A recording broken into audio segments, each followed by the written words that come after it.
Bonjour à tous et bienvenue. Aujourd'hui, nous allons voir ensemble comment créer une source de données pour alimenter notre application Power Apps. L'objectif est d'utiliser soit SharePoint ou Excel pour alimenter notre application. Nous allons commencer par créer une source de données sur SharePoint. Pour ceux qui n'y ont pas accès, déplacez-vous via le timecode juste en dessous pour aller sur la partie des fichiers Excel. À partir d'ici, deux possibilités s'offrent à vous.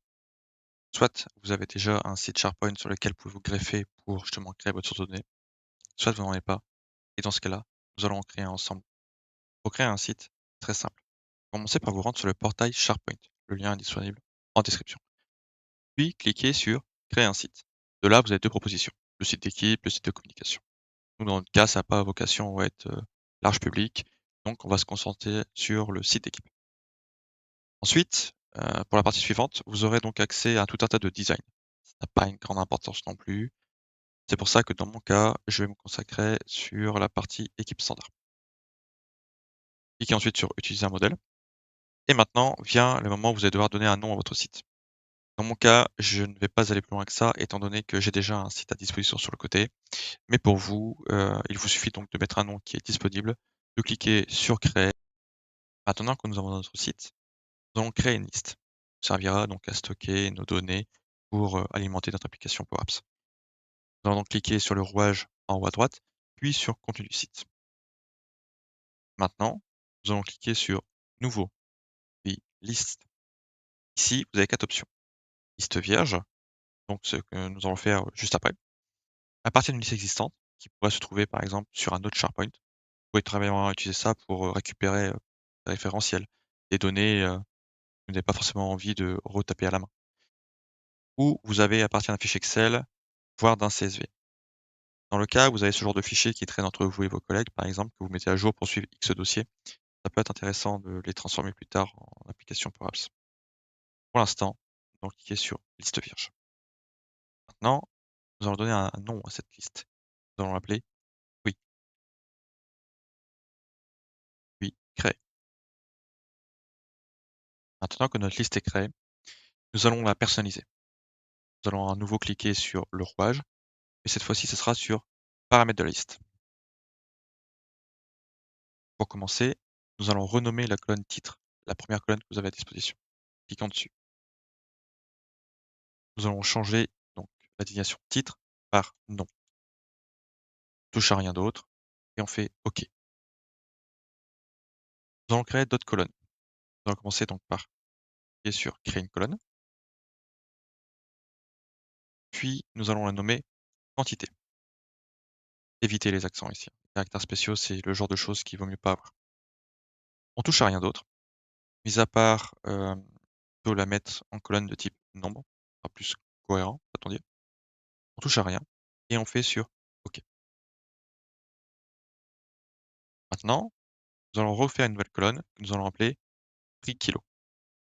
Alors ici, il existe différents types d'écriture, à savoir donc le Pascal Case, le Camel Case ou le Snake. Ce sont des choses qu'on apprend dans le développement informatique. Nous, on va faire très simple. On va juste marquer prix en minuscule et kilo, on va mettre juste le K en majuscule. Voilà. Donc ça, c'est du Camel Case pour information. Ensuite, nous allons cliquer sur nombre pour une nouvelle fois transformer cette colonne en type nombre et pas texte. Puis OK.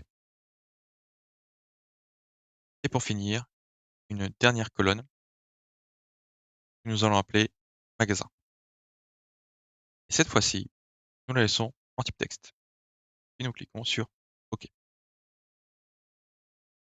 Maintenant, pour revenir sur l'interface que nous avions juste avant pour voir notre liste, à quoi elle ressemble maintenant, vous avez plusieurs possibilités. Soit vous cliquez sur le rouage en haut à droite, puis contenu du site, puis vous recherchez votre liste et vous cliquez dessus. Ou sinon, cliquez tout simplement sur le nom de votre liste en haut à gauche, à savoir fruits.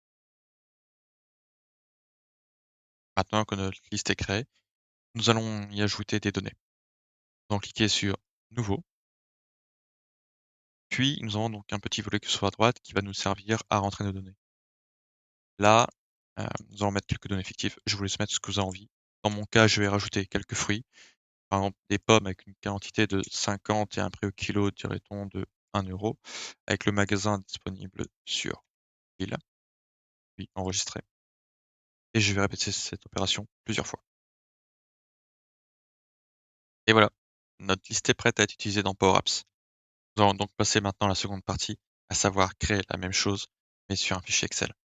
À tout de suite. Pour créer une source de données sous Excel, qui va nous servir à alimenter notre application Power Apps, ça reste très simple. Nous allons juste créer un tableau. Dans un premier temps, nous allons créer l'entête avec colonne, nom, puis quantité. Ici, on évite vraiment les accents, les caractères spéciaux, c'est le genre de choses à ne pas utiliser. Ensuite, prix kilo, et pour finir, magasin. Maintenant, nous avons juste à ajouter des lignes en dessous qui vont nous servir donc comme de données. Maintenant que nous avons nos données, nous allons donc dire à Excel que ceci donc est un tableau afin de le rendre lisible par Power Apps. Nous allons donc sélectionner toutes nos lignes, puis cliquer sur Insertion, ensuite sur Tableau. Pensez bien à cocher la case Mon tableau comporte des entêtes. Cliquez ensuite sur OK, et voilà, votre fichier Excel est prêt. Maintenant, vous avez deux possibilités. Soit vous le stockez sur un OneDrive, soit vous le stockez directement sur votre machine. Pour ce faire, cliquez sur Fichier, puis Enregistrer sous, et pour finir, télécharger une copie.